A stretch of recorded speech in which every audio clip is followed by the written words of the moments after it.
Maryam menghabiskan masanya di dalam mihrab beribadah kepada Allah Subhanahu wa taala. Hubungannya yang rapat dengan Allah sehinggakan keperluannya diberikan langsung oleh Allah Subhanahu wa taala.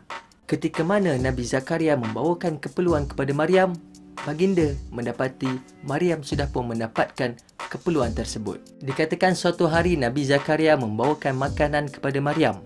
Tiba-tiba baginda mendapati Maryam sudah pun mendapat makanan berupa buah-buahan. Lebih aneh lagi, buah-buahan tersebut hanya tumbuh pada musim sejuk, sedangkan sekarang musim panas. Begitulah sebaliknya. Lalu Nabi Zakaria bertanya, dari mana datangnya semua ini? Maryam menjawab dengan jawapan yang sungguh mengagumkan, ini adalah daripada Tuhanku. Mendengar jawapan ini, tahulah Nabi Zakaria bahawa Maryam mempunyai kedudukan khusus di sisi Allah Subhanahu wa taala, menjadikan baginda terus optimis berdoa, beribadah kepada Allah, memohon hajatnya. Cerita tentang Nabi Zakaria, baginda merupakan nabi yang sudah tua, beruban dan isterinya tidak dapat melahirkan anak. Namun mereka sangat menginginkan seorang cahaya mata. Setelah itu, Nabi Zakaria berdoa kepada Allah di dalam mihrabnya seperti mana yang dilakukan oleh Maryam. Lalu Allah Subhanahu Wa Taala mengirimkan malaikat mendatangkan berita gembira kepada baginda. Baginda dikurniakan seorang cahaya mata lelaki yang bernama Yahya dan sekaligus diutuskan sebagai seorang nabi. Lihatlah bagaimana Allah Subhanahu Wa Taala mengabulkan permintaan orang yang mendekatkan diri kepadanya. Walaupun mengikut logik akal seperti mustahil untuk berlaku, namun ia teramat mudah bagi Allah. Kembali kepada kisah Maryam.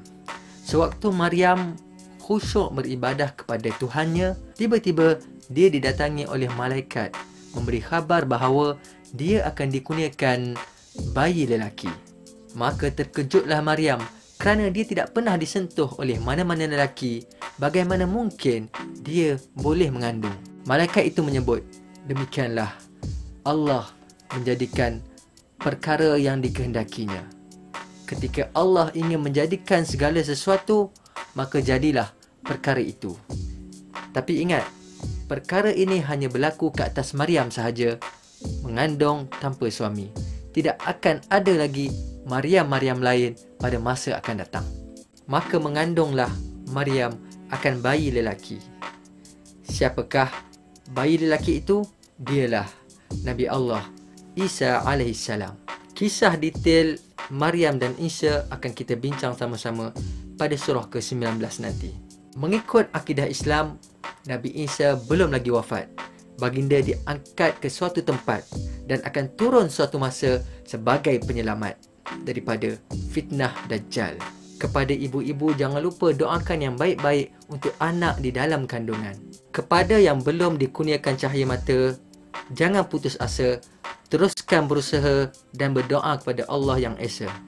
Semoga Allah menjadikan keluarga kita seperti keluarga Imran yang taat kepada Sang Penguasa.